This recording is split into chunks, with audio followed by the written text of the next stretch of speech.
आरती, अरे उठ जा बेटा, 9 बज गए। लड़के वाले घर से निकल भी गए यहाँ आने के लिए, लेकिन एक तू है उठने का नाम ही नहीं ले रही।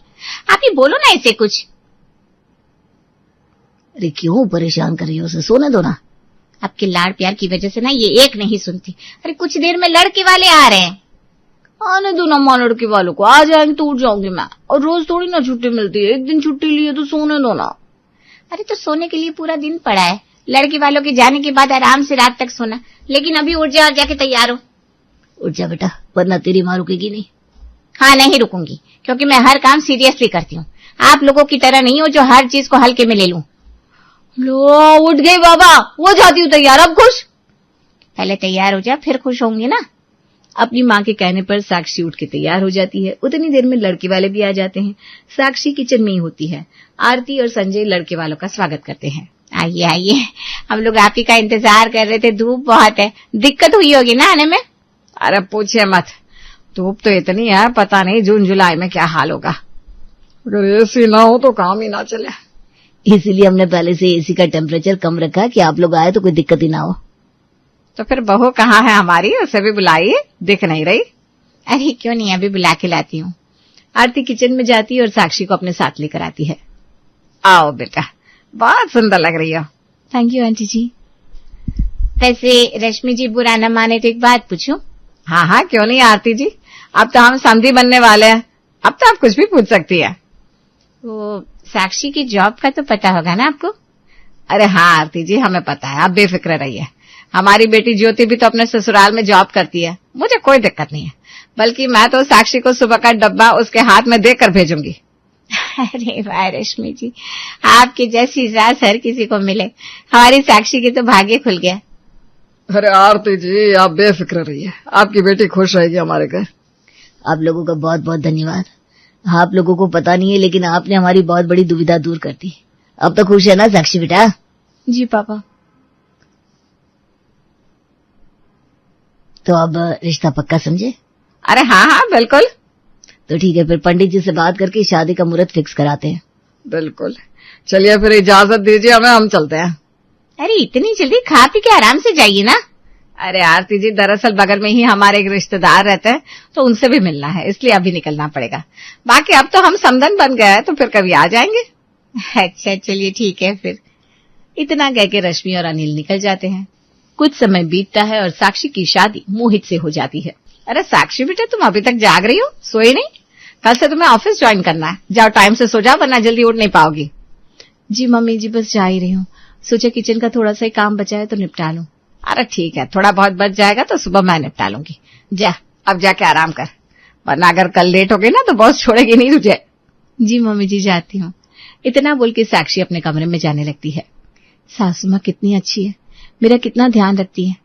ऐसी सास कहाँ ही होती है जो बहू के बारे में इतना सोचे। अगला दिन सुबह साक्षी को ऑफिस के लिए लेट हो जाता है। माँ मैं ऑफिस के लिए निकल रही हूँ। अरे रुक जा, टिफिन का डब्बा तो ले ले, वरना पूरा दिन भूखी रह जाएगी। अरे माँ जाने दीजिए ना, मैं बाहर का कुछ खा लूंगी। रश्मि टिफिन का डब्बा लेकर भाग के आती है और साक्षी को थमाती है। अरे बाहर का क्यों खाएगी, जब मैं ताजा और बढ़िया खाना बना के दे रही हूँ। चल अब जल्दी से जा, वरना लेट हो जाएगी। थैंक यू मम्मी जी, आप बहुत अच्छी हो। अरे चल बस कर, जा जल्दी से। ठीक है। साक्षी अपनी जॉब पर चली जाती है। शाम को साक्षी काम से आकर अपने रूम में थोड़ा आराम करती है। साक्षी बेटा आ गई, बताया भी नहीं? हाँ मम्मी जी, बस अभी 10 मिनट हुए, आइए ना। अरे बेटा बैठूंगी नहीं, जल्दी से खाना बना दे, 9 बजे तक पापा को खाने की आदत है ना। हाँ ठीक है मम्मी जी, अभी फटाफट बना देती हूँ। बेटा मेरी कोई जरूरत है? नहीं मम्मी जी, मैं बना लूंगी। 4 लोगों का ही तो खाना बनाना है, आप टेंशन मत लीजिए, मैं बना दूंगी। ठीक है बेटा, तो मैं अपने कमरे में जाती हूँ। ठीक है मम्मी जी। साक्षी किचन में जाती है। हे भगवान, क्या मुसीबत है, काम से आकर फिर से काम करना पड़ रहा है। अब समझ में आ रहा है वर्किंग वुमन होने का मतलब। खैर, मर के बनाओ चाहे हंस के, बनाना तो पड़ेगा ही। जल्दी से किसी तरह बना देती हूँ, फिर जाके आराम करूंगी। साक्षी जल्दी जल्दी में किसी तरह अध पकी सब्जी और जली जली रोटियां बना देती है। सभी लोग डाइनिंग टेबल पर खाने बैठते हैं। अरे साक्षी, ये सब्जी कैसी है? नमक तो है ही नहीं है, मसाला भी पका नहीं लग रहा।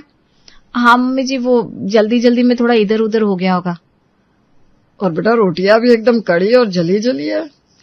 वही तो बेटा, अब तुझे तो पता ही है ना, हम इतने जवान नहीं है कि हमारे दांतों में इतना जोर हो कि हम ये कड़ी रोटियां खींच सके। सॉरी मम्मी जी, मैं कल से ध्यान रखूंगी। हाँ बेटा ध्यान रखना। अब ऐसा कर, जाकर खिचड़ी चढ़ा दे, कम से कम ढंग की खिचड़ी तो खा लेंगे।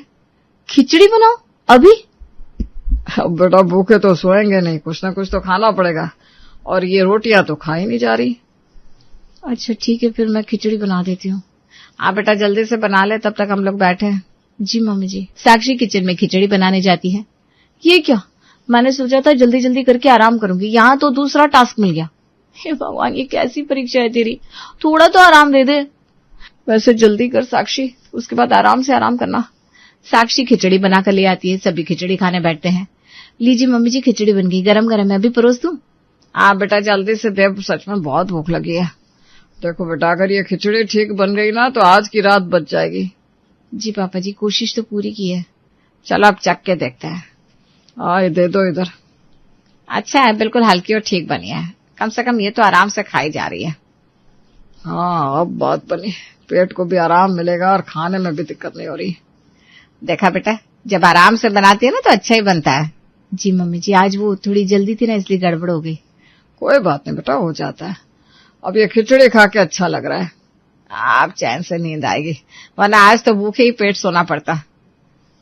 अच्छा है मम्मी जी, आपको पसंद आई। सबको खाना खिला के साक्षी अपने कमरे में जाती है। हे भगवान, आज तो सच में जान निकल गई, अब बस सो जाती हूँ। लेटते ही साक्षी की आंख लग जाती है। कुछ देर बाद मोहित आता है। साक्षी, साक्षी सो गई क्या? कौन? मोहित, आप आ गए? हाँ अभी आया हूँ, बहुत भूख लगी है, कुछ खाने को मिलेगा? अभी? मोहित, मैंने अभी अभी तो सबका खाना करा है, बहुत थक गई हूँ।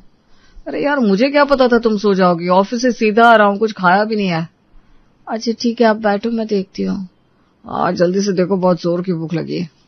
हाँ हाँ, बस अभी आई। साक्षी उठकर किचन में जाती है। अगली सुबह होती है। साक्षी ऑफिस जाने के लिए तैयार होकर आती है। मम्मी जी मैं तैयार हो गई, निकलती हूँ ऑफिस के लिए। अरे साक्षी इधर आ जरा। जी मम्मी जी। ये क्या हालत बना रखी है, चेहरा देख अपना, आंखें सूजी हुई है, रात में सोई नहीं थी क्या? नहीं मम्मी जी, वो कल रात नींद नहीं पूरी हो पाई। क्यों, क्या हुआ था? कुछ नहीं, बस ऐसी देर से नींद आई और फिर जल्दी उठना पड़ गया। देखो बेटा, ऐसे नहीं चलेगा, अगर तुम ठीक से सोओगी नहीं तो दिन भर काम कैसे करोगी? ऑफिस भी है, घर भी है। जी मम्मी जी, ध्यान रखूंगी। ध्यान रखना पड़ेगा, वरना तबीयत खराब हो जाएगी और फिर सब गड़बड़ हो जाएगा। जी। अच्छा ये छोड़, ये तेरा टिफिन। थैंक यू मम्मी जी, आप कितना ध्यान रखती हैं। घर की बहू है तू, तेरे लिए नहीं बनाऊंगी तो किसके लिए बनाऊंगी? जी मम्मी जी। ले पकड़ और टाइम से खा लेना, ऐसे मत रख देना बैग में। जी खा लूंगी।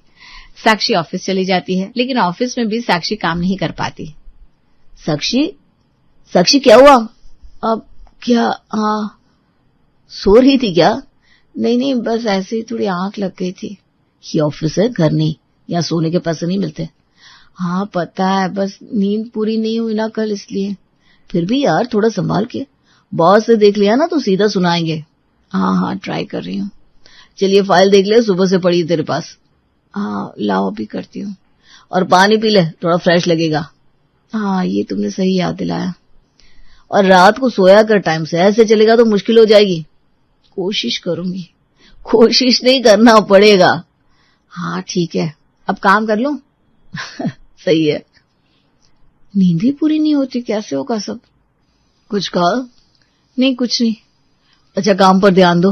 हाँ करती हूँ ना। साक्षी खुद को संभालते हुए काम करने लगती है। शाम का समय होता है, साक्षी घर पहुंचती है। मम्मी जी मैं आ गई। आ गई? कब आई बेटा? अभी बस 5 मिनट पहले। अच्छा सुन, आज थोड़ा जल्दी खाना बना दे, पापा को टाइम से खाना चाहिए। मम्मी जी मैं थोड़ा 10-15 मिनट आराम कर लूं, आज ऑफिस में बहुत थक गई हूँ। आराम तो चलता रहेगा बेटा, पहले काम निपटा ले, बाद में आराम कर लेना। जी ठीक है। साक्षी धीरे से अपने कमरे की तरफ देखती है, फिर किचन में चली जाती है। चलो जल्दी जल्दी खाना बना दूं, फिर जाकर लेट जाऊंगी। थोड़ी देर बाद, मम्मी जी खाना बन गया। अच्छा लगा दे सबको। चलो भाई, आज जल्दी खाना मिल गया। सब खाने बैठते हैं। ये क्या बनाया साक्षी? मम्मी जी दाल और सब्जी। दाल चख के देखे तूने? नहीं, वो जल्दी में बना दी ना। इसमें नमक ही नहीं है ढंग से, और ये सब्जी बिल्कुल कच्ची लग रही है। हाँ बेटा, आज तो कुछ भी ठीक नहीं बना। सॉरी मम्मी जी, आज थोड़ा थक गई थी तो आपको बताया भी तो था। अरे बेटा, थकान अपनी जगह है, लेकिन रोज रोज ऐसा चलेगा तो कैसे होगा? जी। हम रोज ऐसा ही खाना खाएंगे क्या? कभी नमक नहीं, कभी कच्चा, कभी जला हुआ। मैं कोशिश कर रही हूँ मम्मी जी। कोशिश से काम नहीं चलेगा साक्षी, ध्यान देना पड़ेगा। घर का खाना है, कोई मजाक नहीं है। देखो बेटा, हम कुछ ज्यादा नहीं कह रहे, बस इतना कि खाना ठीक से बन जाए। जी पापा जी। तो खुद ही सोच, अगर रोज ऐसा ही खाना बनेगा तो कौन खाएगा? जी। ऑफिस जाती है ठीक बात है, लेकिन घर का काम भी तो है ना। जी मम्मी जी। हम भी समझ सकते हैं कि तू थक जाती है, लेकिन इसका मतलब ये नहीं कि जैसा तैसा खाना बना दिया। मैं ध्यान रखूंगी आगे से। देख लेना, अब ऐसा नहीं होना चाहिए। हाँ बेटा, थोड़ा संभाल के। जी। अच्छा, अब जो बना रही है वही खा लेते हैं। और क्या कर सकते हैं। मैं पानी ले आऊं? हाँ ले आ। साक्षी चुपचाप उठकर पानी लाती है। लीजिए। रख दे। जी।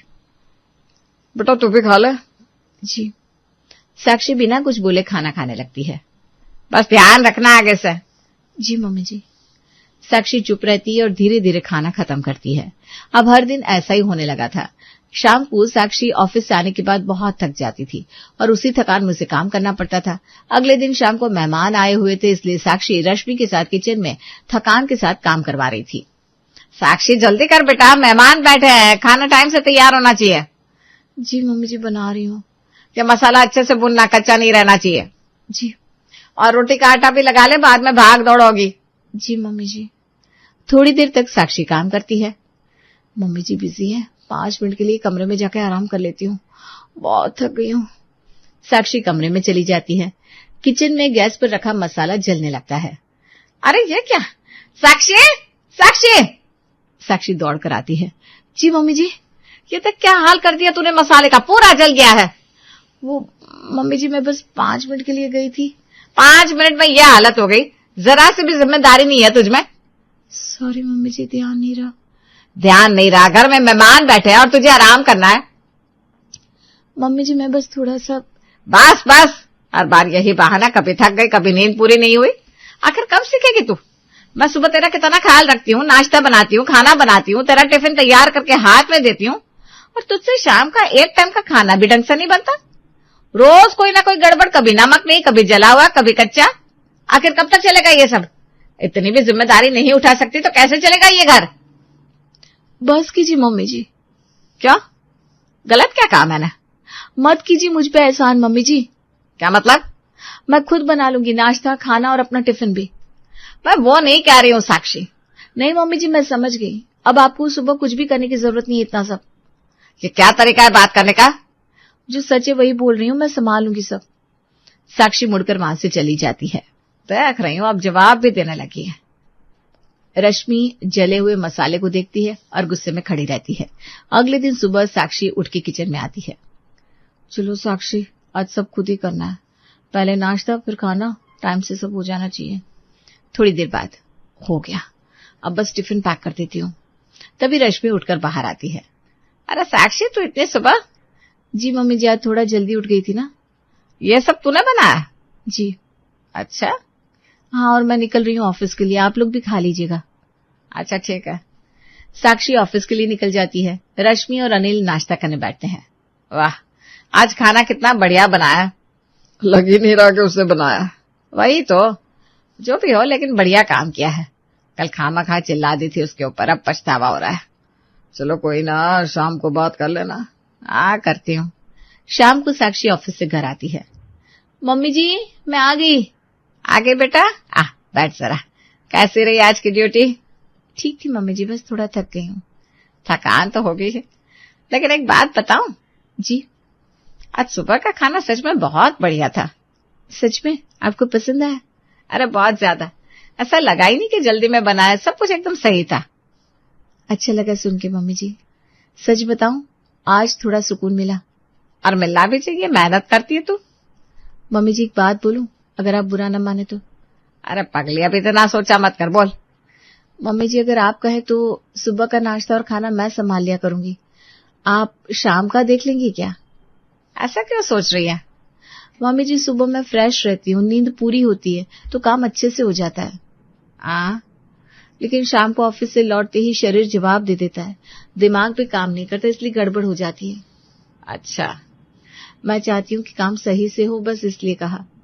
देख साक्षी, तूने आज पहली बार अपने मन की बात ठीक से कही है। जी। और बात भी बिल्कुल सही कही है, इसमें बुरा मानने वाली तो कोई बात है नहीं। सच में मम्मी जी? हाँ बेटा, घर चलाने का मतलब ये नहीं कि एक ही इंसान सब कुछ करे, मिलकर करेंगे तो ठीक होगा। जी। तो सुबह संभाल ले और शाम को मैं देख लूंगी, वैसे भी मैं घर पर ही रहती हूँ। थैंक यू मम्मी जी, अब शायद सब ठीक से हो जाएगा। और सुन, अपने ऊपर इतना दबाव मत लिया कर। जी। तू बहू है, कोई मशीन नहीं। थकान होना बिल्कुल नॉर्मल है। जी मम्मी जी। बस आगे से एक बात याद रखना, मन में कुछ भी हो सीधा बोल दिया कर। जी, अब नहीं छुपाऊंगी। तभी तो रिश्ता आसान बनता है। सही कहा आपने। चल अब हाथ मुंह धो ले, मैं चाय बनाती हूँ, दोनों साथ में बैठ के पीते हैं। जी मम्मी जी। और आज आराम से बैठना, कोई जल्दी नहीं है। आज तो सच में अच्छा लग रहा है। बस ऐसे ही हंसती रहे, घर भी अच्छा लगेगा। जी। सुबह का समय है। रिया ऑफिस के लिए तैयार होकर निकल रही थी, तभी उसकी भाभी निधि कहती है, रिया, माँ जी की तबीयत कल रात से थोड़ी खराब लग रही है। उनकी बीपी की और शुगर की कुछ दवाइयां खत्म हो गई है। मुझे अभी जाकर लानी होगी। जरा मुझे कुछ पैसे दे देना दवाइयों के लिए। ओहो, माँ की तबीयत खराब है, आपने मुझे कल क्यों नहीं बताया? रुकिए मैं देती हूँ। रिया अपने पर्स से 200 रुपए का एक नोट निकाल कर निधि को देती है। उसे देखकर निधि कहती है, रिया, ये 200 रुपए? अरे रिया, आजकल महंगाई कितनी बढ़ गई है तुझे पता है? माँ जी की दवाइयां थोड़ी महंगी आती है। 200 रुपए में तो आजकल ढंग का सिरप भी नहीं मिलता। ठीक है, ये लीजिए 500 रुपए। और अब ठीक है ना? हाँ, ये कुछ ठीक है। ठीक है भाभी, आप दवाइयां ले आना, और हाँ, जो पैसे बचेंगे वो शाम को मुझे वापस कर देना। अच्छा, अब मैं चलती हूँ। ऐसा कहकर रिया जल्दी जल्दी सीढ़ियां उतरकर चली जाती है। अरे वाह, रिया तो सच में बहुत भोली है। दवाइयां तो कुल 350 या 400 की आएंगी, इसमें से तो मुझे सीधे सीधे 300 रुपए बच जाएंगे। शाम को कह दूंगी कि सब खर्च हो गए, मेरा तो खर्चा ऐसे ही निकल जाता है। थोड़ी देर बाद निधि घर का थोड़ा बहुत काम निपटाती है और अपनी सास सावित्री के पास जाती है और कहती है, माँ जी, मैं सोच रही हूँ कि अभी बाजार हो आऊं, आपकी दवाइयां भी लानी है और मुझे घर के लिए भी थोड़ा सामान देखना है। ठीक है बहू, चली जा, जल्दी लौट आना। अब निधि घर से बाहर निकलती है और गली के नुक्कड़ पर पहुंचते ही अपना फोन निकालती है और अपनी सहेली सीमा को फोन लगाती है और कहती है, हेलो सीमा, कहाँ है तू? मैं निकल गई घर से, तू जल्दी मुझे मार्केट वाले चौराहे पर मिल। कुछ देर बाद मार्केट में निधि और सीमा एक मशहूर चाट भंडार पर मिलती है और आलू टिक्की और गोलगप्पे खाती है। गोलगप्पे खाते हुए सीमा निधि से कहती है, यार निधि, तू तो बड़े ठाठ में रहती है, जब देखो तब तू मुझे ट्रीट देती है, कभी चाट कभी शॉपिंग। सच बता, तेरे पति आकाश की नौकरी क्या वाकई में छोटी है? क्योंकि तेरी लाइफस्टाइल देखकर तो ऐसा नहीं लगता। अरे नहीं बाबा, आकाश की नौकरी तो सच में छोटी सी है। क्लर्क की जॉब में कितना ही मिलता है, आधा तो घर के लोन की किस्तों में चला जाता है। तो फिर ये पैसे, ये ब्रांडेड चप्पल और ये चाट के खर्चे कहाँ से आते हैं? मेरी ननद रिया है ना, वो एक बहुत बड़ी कंपनी में ऊंची पोस्ट पर है, अच्छी खासी सैलरी मिलती है उसे। बस मैं तो रोज किसी न किसी बहाने से उससे पैसे मांग लिया करती हूँ। कभी माँ जी की बीमारी, कभी घर का राशन, कभी बिजली का बिल। वो बेचारी चुपचाप दे देती है और इस तरह मेरा पर्सनल खर्च मस्त चल जाता है। वाह यार, तो बड़ी खुशनसीब है कि ननद के खर्चे पर भाभी पल रही है। ऐसी ननद सबको मिले जो बिना सवाल किए पैसे दे दे, इससे अच्छी क्या बात हो सकती है? अरे सीमा, इसके लिए भी बहुत दिमाग लगाना पड़ता है। हर रोज नया बहाना सोचना, चेहरे पर दुख लाना, ये सब एक कला है। रिया को लगता है कि मैं घर की कितनी चिंता करती हूँ। दोनों खूब ठहाके लगाती है और पेट भरकर चाट खाती है। इसके बाद निधि एक मेडिकल स्टोर पर जाती है और कहती है, भैया, सावित्री देवी के नाम का पर्चा है आपके पास? हाँ, वही दवाइयां दे दो। मैडम, ये पूरे महीने की दवाइयां तो 800 रुपए की होंगी। नहीं भैया, मुझे पूरा महीना नहीं चाहिए, आप बस 10 दिन की दवाइयां दे दो, बाकी बाद में ले जाऊंगी। मेडिकल वाला दवाइयां पैक कर देता है, जिसका बिल मुश्किल से 250 रुपए आता है। निधि घर पहुंचती है और सावित्री को दवाइयां देते हुए कहती है, माँ जी, लीजिए, मैंने आपकी दवाइयां ला दी। बहुत भीड़ थी बाजार में, थक गई हूँ मैं। ठीक है बहू, शुक्रिया। वैसे सब्जियां भी खत्म होने वाली थी, वो नहीं लाई। माँ जी क्या बताऊं, रिया ने जितने पैसे दिए थे उतने में तो बस ये दवाइयां ही आई। आजकल दवाइयां इतनी महंगी हो गई हैं कि हाथ लगाते ही पैसे खत्म हो जाते हैं। अब कल जब रिया ऑफिस जाएगी तो उससे थोड़े और पैसे मांगूंगी, तब सब्जियां लेकर आऊंगी। अगले दिन सुबह किचन में निधि चाय बना रही है। उसका पति आकाश तैयार होकर आता है और घड़ी देखकर कहता है, निधि, अब तक नाश्ता तैयार नहीं हुआ, मुझे ऑफिस के लिए देर हो रही है। तुम्हें पता है ना मेरा बॉस कितना स्ट्रिक्ट है। आकाश, मैं अकेली जान कितना काम करूं? सुबह से झाड़ू पोछा बर्तन चाय नाश्ता, रात को भी मेरी तबीयत ठीक नहीं लग रही थी, सर फटा जा रहा था, पर घर के काम तो मुझे रुकने ही नहीं देते हैं, ये सारे काम तो मुझे ही करने हैं ना। तभी रिया वहां आती है और अपनी भाभी की बातें सुनकर कहती है, अरे भाभी, आप परेशान मत होइए, लाइए मैं आपकी मदद करा देती हूँ। आकाश भैया आप बैठिए, मैं अभी पराठे सेक देती हूँ। अरे नैना जी रहने दो, तुम तो बेचारी सुबह से रात तक ऑफिस में खटती हो, तुम कितना काम अकेली करोगी, रहने दो मैं कर लूंगी। काश हमारे पास भी कोई नौकरानी होती जो मेरी मदद कर देती, तो शायद मुझे इतनी थकान ना होती, पर खैर मेरी किस्मत में कहाँ ये सब। तुम जाओ तैयार हो लो। रिया वहां से चली जाती है। तभी रामेश्वर वहां आता है और कहता है, अरे बहू, मुझे शुगर की दवाई खानी है, अभी तक नाश्ता नहीं बना क्या? थोड़ा जल्दी कर दो, सर चकरा रहा है। पिताजी बस लगा ही रही हूँ, अब अकेली औरत कितना काम करे, इस घर में सब मुझे ही करना पड़ता है। मोहल्ले में वो शोभा रहती है ना, उसने काम ज्यादा होने की वजह से नौकरानी लगा ली है, अब वो आराम से रहती है, लेकिन मेरी किस्मत पे कहाँ नौकरानी है। ऐसा कहते हुए निधि सभी का नाश्ता डाइनिंग टेबल पर लगा देती है। सभी नाश्ता करने लगते हैं। तभी निधि की बातें सुनकर आकाश कहता है, निधि, तुमको तो पता है मेरी छोटी सी जॉब है और घर का लोन भी अभी तक चल रहा है, हम नौकरानी का खर्चा कैसे उठाएंगे? और वैसे भी घर में लोग ही कितने हैं, तुम तो आराम से कर सकती हो। हाँ, मेरी किस्मत में आराम कहाँ, कोई बात नहीं, मैं मरते खपते काम करती रहूंगी। सभी लोग नाश्ता करते हैं और टेबल से उठकर चले जाते हैं। तभी निधि हॉल में आती है तो देखती है रिया ऑफिस के लिए निकल रही थी। निधि कहती है, रिया, वो घर में सब्जी बिल्कुल नहीं है, जरा सब्जी के पैसे तो दे दो। ठीक है भाभी, ये लीजिए 300 रुपए और। रिया, 300 में क्या आएगा, आजकल गोभी भी 80 रुपए किलो है, थोड़ा और दे दो तो मैं हफ्ते भर की सब्जी एक साथ ले आऊं। ठीक है भाभी, ये लो 1000 और हाँ, आप काम वाली देख लीजिए। ऐसा कहकर रिया ऑफिस चली जाती है। रिया के ऑफिस जाते ही निधि तुरंत शीला को फोन लगाती है और कहती है, हेलो शीला बाई। हाँ, निधि बोल रही हूँ, तुझे बोला था ना कि मैं तुझे बुलाऊंगी काम पे, कल से आ जाना झाड़ू पोछा और बर्तन के लिए। सैलरी की फिक्र मत करना, तुझे टाइम पे मिल जाएगी। अब निधि और भी आराम से काम करने लगती है। सारा काम शीला करती है और निधि सोफे पर बैठकर टीवी देखती है। ऐसे ही कुछ दिन बीत जाते हैं। एक दिन शाम को सावित्री सभी लोगों से कहती है, आज गोमती दीदी का कॉल आया था, कल उनके बेटे की शादी है तो निमंत्रण देने के लिए कॉल किया था, हम सब चलेंगे कल। बेटा रिया, तू भी ऑफिस से छुट्टी ले लेना।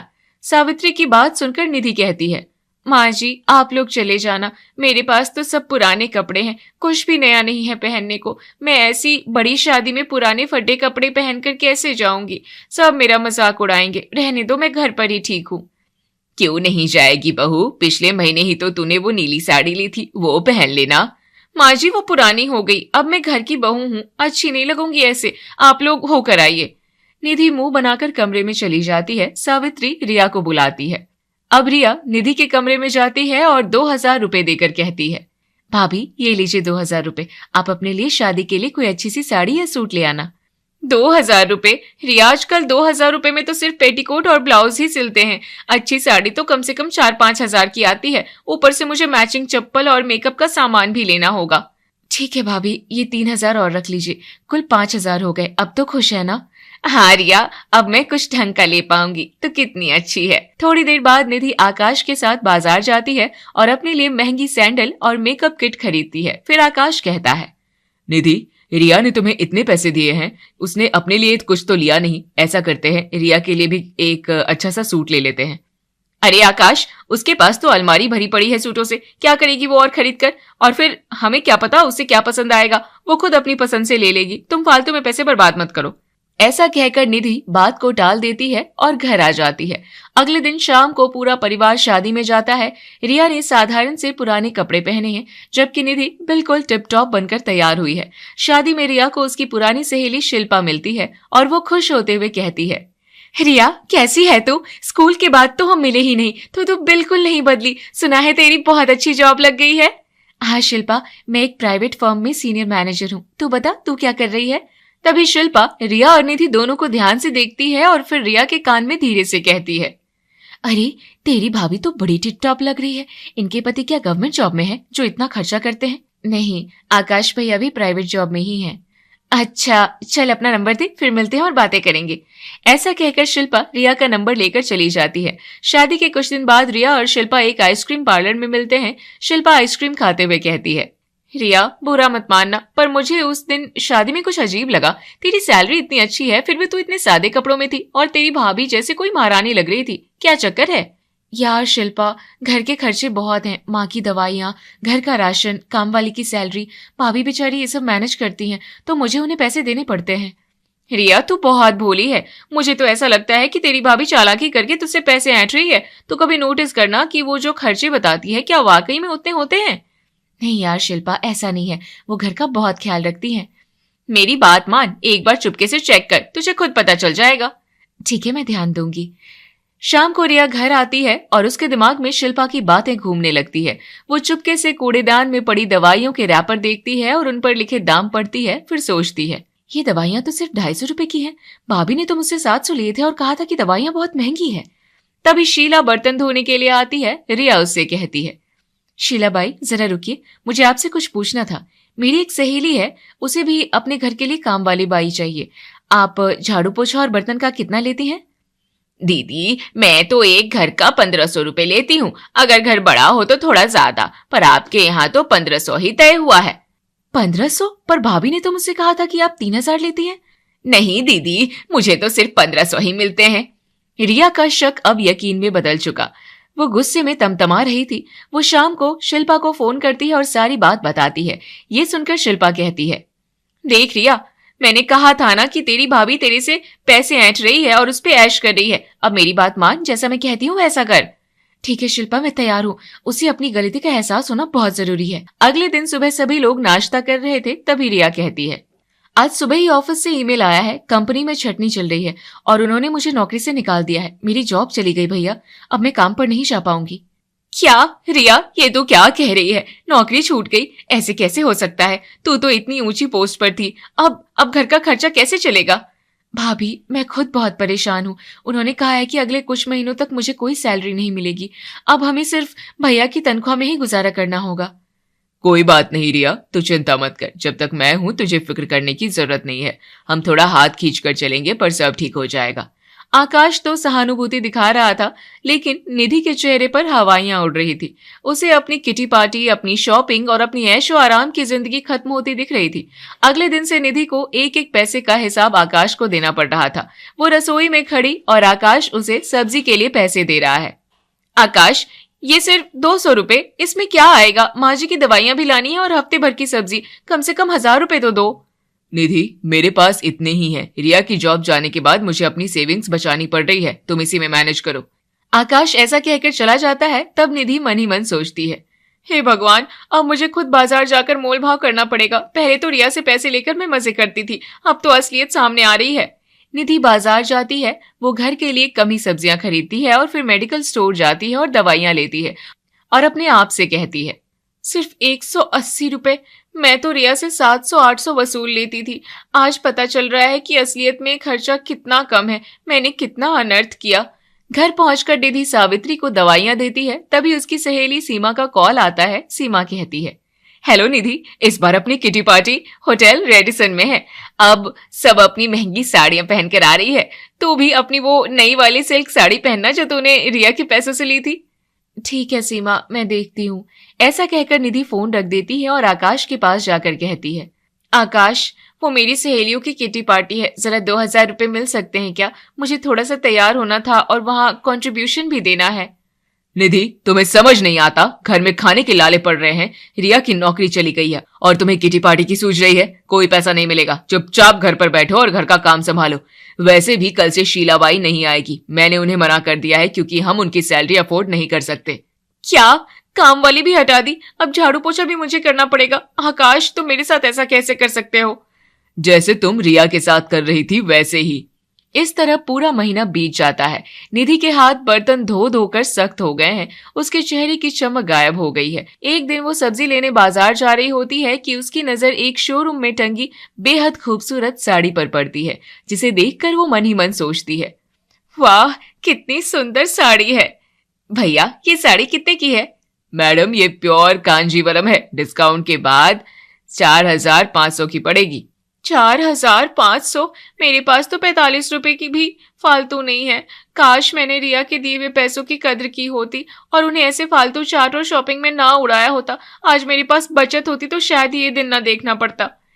यही सोचते हुए निधि घर आती है तो देखती है कि हॉल में आकाश और सावित्री बैठे हिसाब लगा रहे हैं।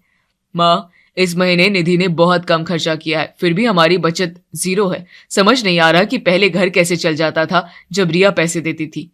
बेटा, तब रिया आंख बंद करके पैसे देती थी और बहू अपनी मर्जी से खर्च करती थी। आज जब अपनी जेब से लग रहे हैं तब पता चल रहा है कि नमक तेल का भाव क्या है। निधि ये सब सुनकर अंदर ही अंदर टूट जाती है। उसे अपनी चालाकी पर शर्म आने लगती है। उसे याद आता है कि रिया ने कभी एक सवाल नहीं किया, हमेशा भाभी भाभी कहकर सिर पर बिठाया। वो सीधे रिया के कमरे में जाती है और कहती है, रिया, मुझे माफ कर दे, मैं बहुत बड़ी गुनाहगार हूँ तेरी। क्या हुआ भाभी, आप रो क्यों रही हैं? मुझे सब समझ आ गया रिया। तूने कभी मुझसे हिसाब नहीं मांगा और मैंने तेरी शराफत का फायदा उठाया। दवाइयों के नाम पर, काम वाली के नाम पर मैंने तुझसे झूठ बोल बोल कर पैसे ऐंठे। आज जब मुझे खुद उन पैसों के लिए तरसना पड़ रहा है तब मुझे एहसास हुआ कि मेहनत की कमाई क्या होती है। मुझे माफ कर दे, मैं अब कभी तुझसे 1 पैसा फालतू नहीं मांगूंगी। अरे भाभी, मुझे खुशी है कि आपको अपनी गलती का एहसास हो गया। और एक खुशखबरी दूं, मेरी नौकरी कहीं नहीं गई है। ये सब बस एक नाटक था जो मैंने और शिल्पा ने मिलकर रचा था ताकि आपको पैसों की अहमियत समझ आ सके। क्या मतलब तेरी जॉब सलामत है? हाँ भाभी, और शीलाबाई को भी मैंने मना नहीं किया था।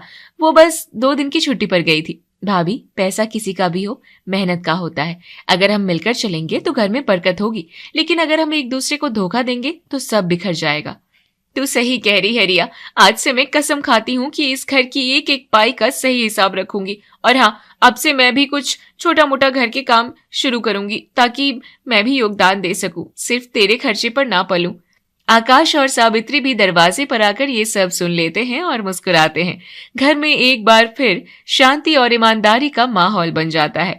निधि अब एक जिम्मेदार बहू बन चुकी है और रिया अपनी भाभी के इस बदलाव से बहुत खुश है।